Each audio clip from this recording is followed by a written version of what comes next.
Bill McDermott, pleasure to have you with us again. Thank you for your time. How's business? Very good. We just reported our earnings, and we're seeing explosive growth in the cloud. Cloud computing has become the pervasive theme at SAP. We're now the #1 cloud company in the world as measured by users with 70 million, so that continues to go well.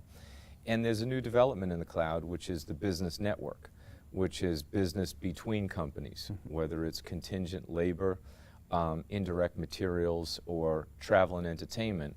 We now have a network with $700 billion US running through it, which is huge in terms of the global economy and the impact it can have on it. And that $700 billion is safe? Because the first thing when people talk about cloud computing, the first thing they think about is safety. Even just on a basic level, like what we saw with Apple's iCloud apparently being hacked earlier or late last year, it brings up fears, I think, in people immediately. Tell me what you're doing about safety. You're so right. The free flow of data and information in a standardized, secure network is essential for people to feel comfortable in conducting commerce in this global economy. Fortunately, we now have 1.7 million participants in the network, and we've been working on it for so long, and it's quite secure, and that's why it's so successful.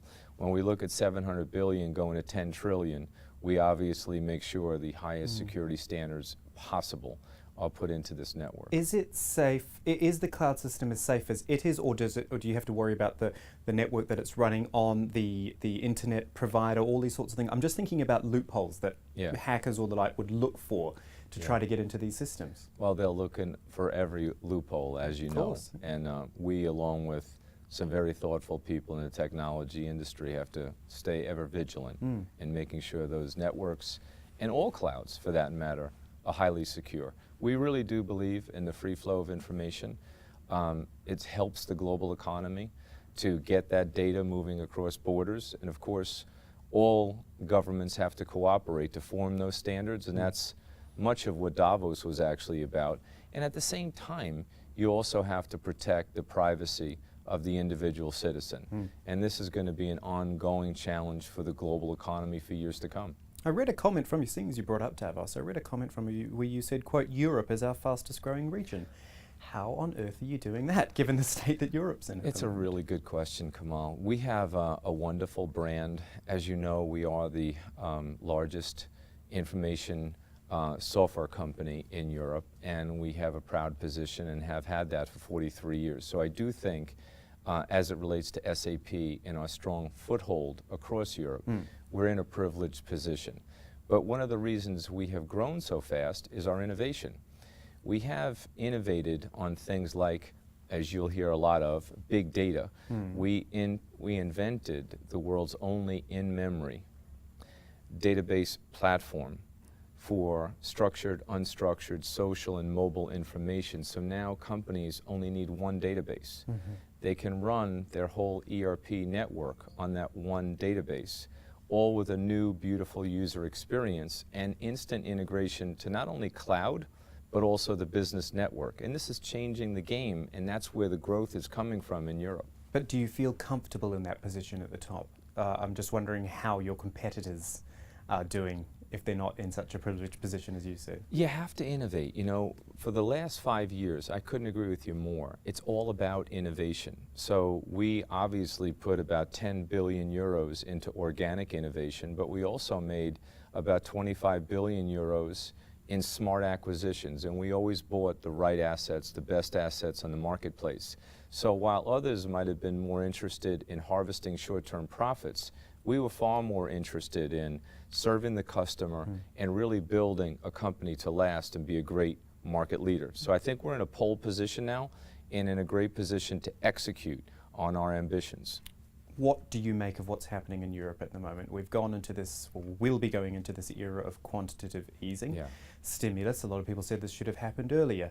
What are your views on what it will actually do for the business in Europe? Well, I think it remains to be seen, but I can tell you that the overall mood in Davos and the European leaders of business that I've been conversing with think it's only upside. It certainly isn't harmful, and it's something that could be a tailwind for the European economy. So the optimism was quite palpable on the move, so therefore I remain ever encouraged. So you feel Europe is still, well, obviously for you it's a competitive market, but I'm talking wider, just that word stagnation has just been around for so long, and you've seen businesses that have gone under, businesses that haven't moved anywhere, and entire economies basically falling over. It's just gone on for so long. Yeah, it's true.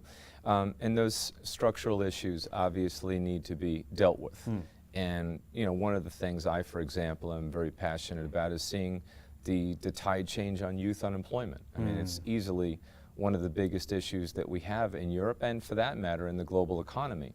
One of the things we try to do in this region here in the Middle East, as one example, is formulate partnerships with a university. We have right now 100 university partnerships with 10,000 students and 500 teachers, and by creating the right curriculum and training for these individuals, we now have kids coming out of school getting jobs, and 85% of those kids that get jobs being retained in those jobs. So it's really about getting people opportunity to work. I really love the nobility of work. On the corporate side, you got to innovate. In any competitive dynamic in any industry today, if you're not an innovator, if you're not a thought leader, you won't last very long. Regardless of whether the jobs are there or not, or whether you're managing to create enough jobs for these young people, how interested are young people in getting into this? I see young children, my own nephews, who are very young and who are doing things like Minecraft, and they're on their computers and they're wanting to be in this world from very young. Right. Is that carrying through? You're getting enough people, getting the right people to come through into software computing and software business? We need more. Okay. I think the big opportunity for education is to get computer science in schools and give kids an opportunity to learn about the art of computer science much earlier in their career. What sort of age? I think you got to at least have it done by late grade school, certainly by high school. When you get to university, it's already too late, because they've already, not that you can't make a difference in university, of course you can, but if you can get the kids younger. In fact, I was in a conversation with one of the real high-profile women CEOs in the world, and her argument was we have to get more young girls into computer science earlier, either in grade school or in high school, that it's too late in university. So in theory, what could you get a child in grade school or high school? So we're talking, 10 to 15, 16 years old. In theory, what could they be doing by the end of that period if you got that into the classroom? Well, if you... Just in very layman's terms, because I want to know, I see these things like, what's it called, Raspberry Pi and things like that, where these kids are starting to work these things together, and it kind of blows my mind a little bit. Yeah.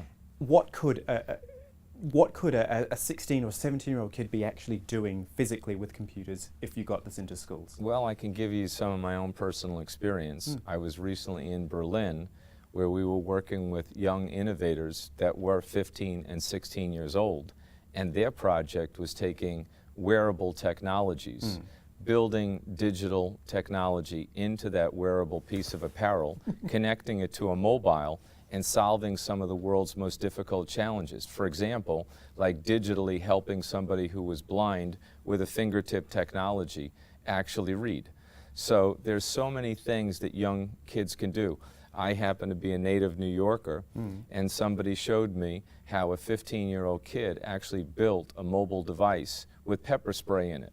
And my comment was, yeah, I get it. This is designed for with some of the rougher neighborhoods in New York in mind. So kids are so creative, and they can surprise you in so many ways when they're exposed to opportunity. And I'm simply saying that there's so much opportunity in computer science.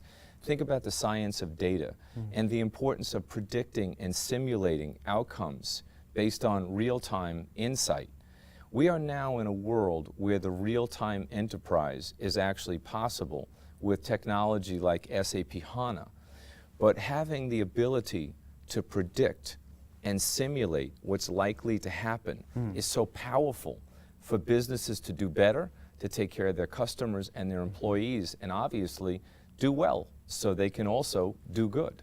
This is the world we're in. And so this is why it's so important for us to start creating job space now, because this is what worries me, is that the unemployment has stayed around for so long that you get all these kids who start to graduate and they're they've got nowhere to go, or they're just the job spaces aren't there for them. They might have the skills, and if they go through your program, they would. You're absolutely right. And you know, one of the things that we've done is really gotten into public and private partnership here across the Middle East in particular, where we have actually partnered with government and also partnered with our ecosystem to provide training boot camps in the art of computer science for young people so they can get good jobs.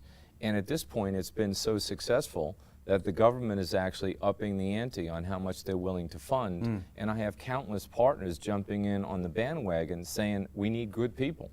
And I look at this marketplace here today, you know, we're having our interview here in Doha, and I think to myself, my goodness, my only limitation here is having enough quality workers in the ecosystem to satisfy all the customer demand. It's a huge opportunity. Nice to hear some positive stories for a change. Yeah, it's true. Yeah. Thank you so much for your time, Bill. Thank you for having me, Kamal. Thank you.